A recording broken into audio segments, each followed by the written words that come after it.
Well, greetings team. Welcome back to part 2 of the lawn renovation series. So when we sort of left last episode, I was a little bit defeated by the amount of rocks that the scarifier was bringing up. I've just spent about 5 hours, no exaggeration, out here picking up rocks, scarifying in the opposite direction and raking it all up by hand. But now, because of all the recent rain, it should have really softened the ground up. So now today we're going to get started with aerating.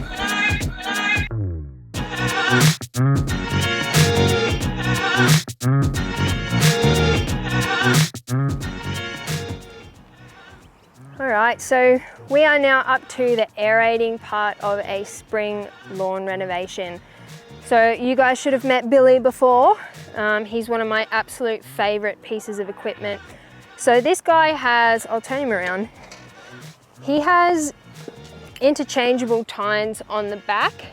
So previously I've used it and I've put solid tines in there. So when you're aerating, ultimately what you're doing is you're wanting to relieve compaction and you're wanting to increase the availability of, you know, things like water, oxygen, nutrients by actually putting some holes in the ground and allowing those things to get down to the root zone. So core aerating, however, so these tines that are on Billy, these ones right there, these tines have a cutout and then they've got like a, I don't know what to call this, like a spool or something that's machined out. And basically what happens is it pulls plugs of dirt out of the ground. So it will go right down into the ground and the plug will come out. So yeah, so this is a product, Billy Goat, I think Red Roo Australia is who I actually purchased this from. These are the tines that originally come with it.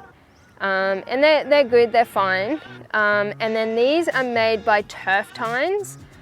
And if you have a look there, these ones dead set are a good 20 mil longer. So I've swapped these tines out and I've put the Turf Tines on it because I want to see how big of a plugs that I can pull from this. I want to go as deep as possible just to try and remove as much as possible so I can bring new stuff in. So you would have seen also, I can't remember if I filmed this or not, but I came back before and I scarified in the opposite direction. I'm so much happier now with the look of it. So I've got a bit of a crosshatch pattern going. Those lateral runners are all gone now. I just wasn't happy with the way it looked in the last video. And yeah, I've had some delays with like top dress and things like that. So I had a good talking to of myself. And I was like, don't half do it. I need to do it properly. So at least now, like I might have rocks come up. I might have rocks come and hit the cylinder mold when I get it on it. It's not going to be perfect, I know that. But at least now I know I've done everything that I can to get it right. So yeah, I'm pretty pleased with myself, to be honest. I'm pretty good on you, Emma.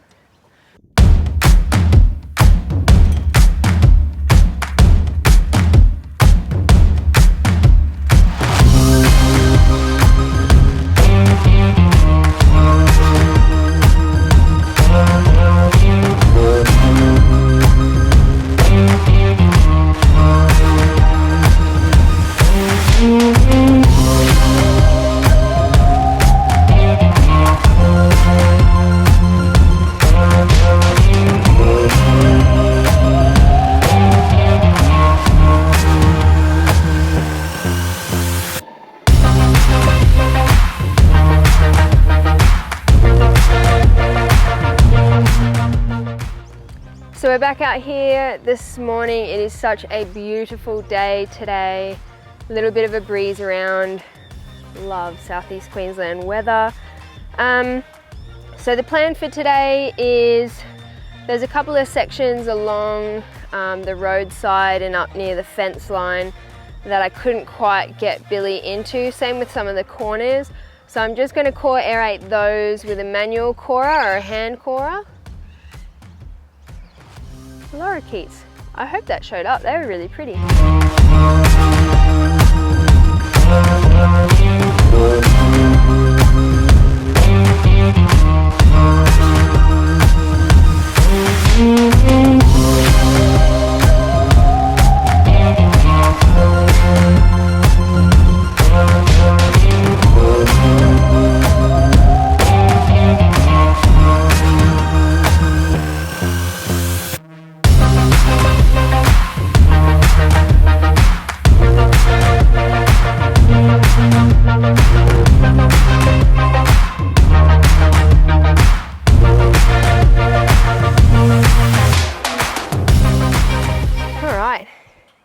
So quick update, we've had heaps of rain, top dress has been delayed,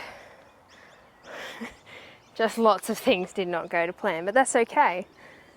So you can see quite clearly now the areas that have been treated with the glyphosate. So this area here, basically it's all along the ridge where the topsoil has been washed away by previous rain.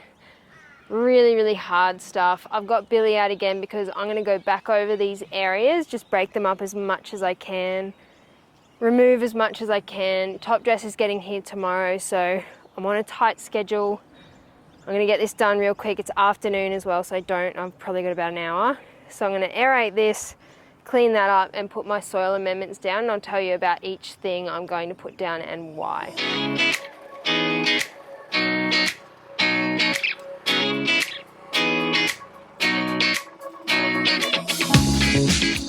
Alright, so now I'm just going to clean that up and I'll be back.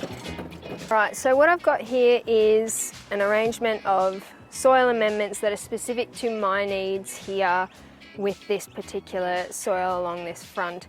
So a few episodes back I did an episode where I did some soil testing. I found out my pH was acidic. I'm on really heavy clay base and the lawn's never been looked after, so I don't really have much organic material in there either. So before you go spending money on the best fertilizers in the world, they're not going to work on a lawn that's, you know, highly acidic or alkaline. So you need to know first and foremost what your pH is, but you need to know a bit more about your own soil as well. So you can spend as much or as little money as you want. There are DIY options out there. There's also professional testing, like there's Fernland, there's Lawn Pride, there's Michelle Dickinson from Australian Lawn Fanatics, she does it. There's heaps. So you can contact whoever you want to get your soil analysis done professionally. Otherwise, there are DIY kits available also. There's kits at Bunnings, there's the little soil probes. There's the Hannah kits that I sell through Real Solutions. You could do a jar test to test what soil type you have. It's entirely up to you how far you want to go, but it's definitely not a step that you should be skipping in the whole process. So this product is a gypsum product. So over time, it's meant to help with clay soils. So I get this product basically because I think the application rate, I'll have to double check it, but I'm pretty sure from memory it's 5 kilos per 100 square meters. So this bag should pretty much do this full area. Whereas if you're getting like normal gypsum and not a product like this, you'd have to get heaps and heaps of bags of it. So yeah, that's why I'm going with True Gyp. So just because I'm using these products does not mean that you should run out and buy them and use them. Check what your soil needs first. If you don't have a clay soil, don't use this. All right, next up, I've got just some standard ag lime. So the reason I've got the ag lime is because my soil is quite acidic. So from memory, it was around 5.5 on my soil test kits. So I need a fair bit of lime to sort of rectify that. Most of the research I've done is sort of suggesting 10 kilos per 100 square meters. I've got 500 square meters, so I've got 50 kilos. Yeah, so that's to rectify my pH issue only. So again, if your soil's alkaline, don't use that. You're going to be making it worse. That's silly. So make sure you check what it is you should be using. If you've got any questions, feel free to ask. Last but not least, this is sort of like, I got this basically because I wanted to put something like dynamic lifter down. I wanted to really get this moving along. So the reason that you would apply these products now is just remember we've aerated, everything's been cleaned up really, really nicely. I've got all those holes open in the soil now currently. So I'm going to apply these products and probably broom them in and then top dress over them. And what happens is all of these products, I'll apply them separately, but they'll all make their way right down to the root zone, which is where you want them. So after you core aerate and you've cleaned up, this is the perfect opportunity to do that. It doesn't sit right at the top of your soil.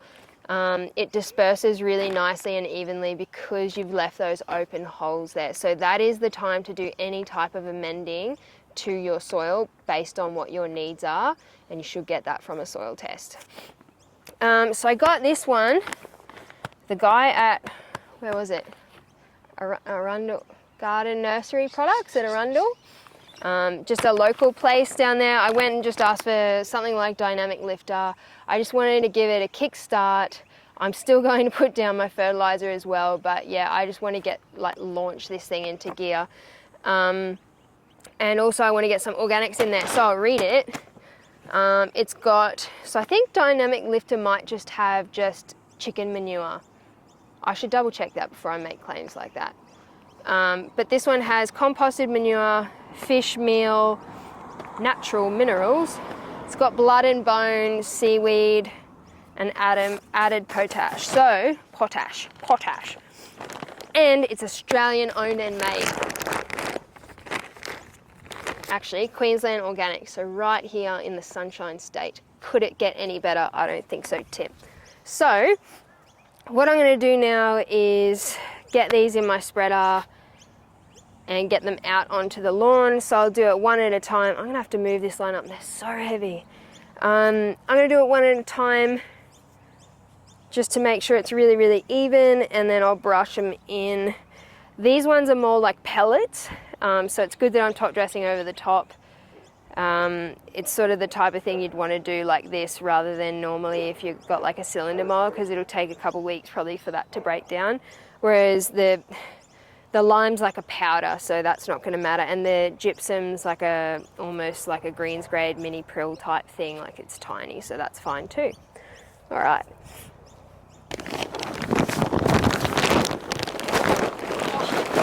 Oh, I made that look harder than it needed to be.